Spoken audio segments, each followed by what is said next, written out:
On commence avec le type d'appel et la disposition des appelants. Première semaine d'accouplement. Là, il faut comprendre aussi quelque chose.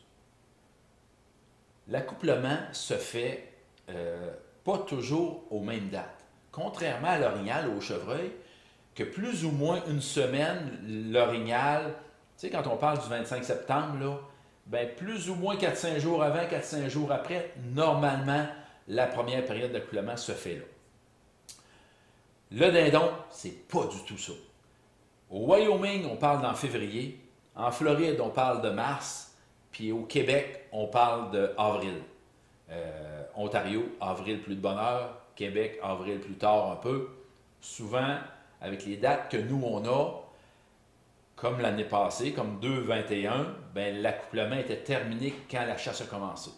Cette année, peut-être que ça va être meilleur, mais peu importe, la chasse ouvre à une date précise. Il faut être là, il faut être présent, puis il faut avoir la façon de récolter notre gibier. Ça ne sera pas toujours facile. On ne sera pas toujours dans le prime time call qu'ils appellent, dans le gros temps du call où on fait un son d'ardoise ou un son de call, de boîte de dinde ou de diaphragme, puis que le dindon rentre, paf, puis il s'en vient dans nos appelants. Ça ne sera pas toujours comme ça. On l'a vécu l'année passée.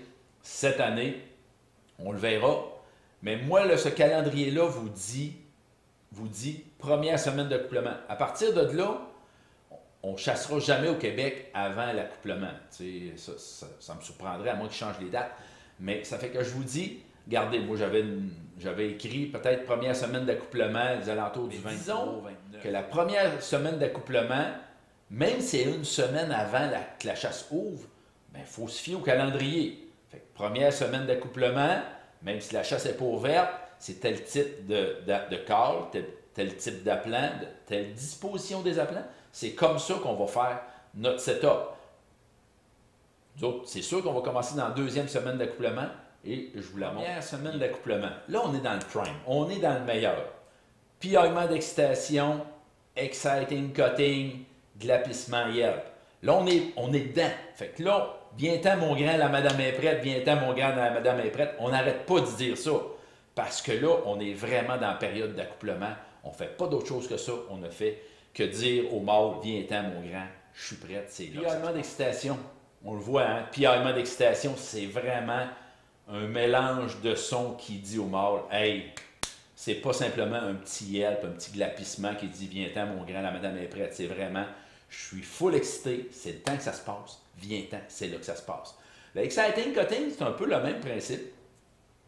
Le exciting cutting, c'est un peu le même principe, mais plus saccadé, plus, ça le dit cutting. Donc, on est plus sec avec la boîte.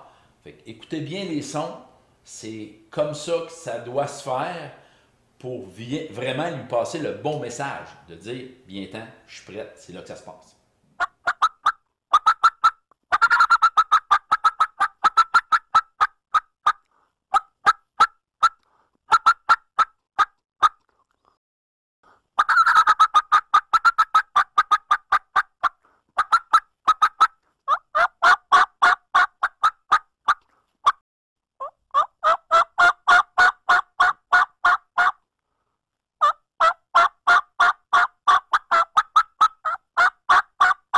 On parle aussi du yelp. Le yelp, c'est le son de base, c'est le son de la femelle en chaleur, comme à l'orignal. C'est exactement le même principe. Fait que c'est un son qui doit être utilisé à temps plein parce que c'est le son de base d'une femelle en chaleur.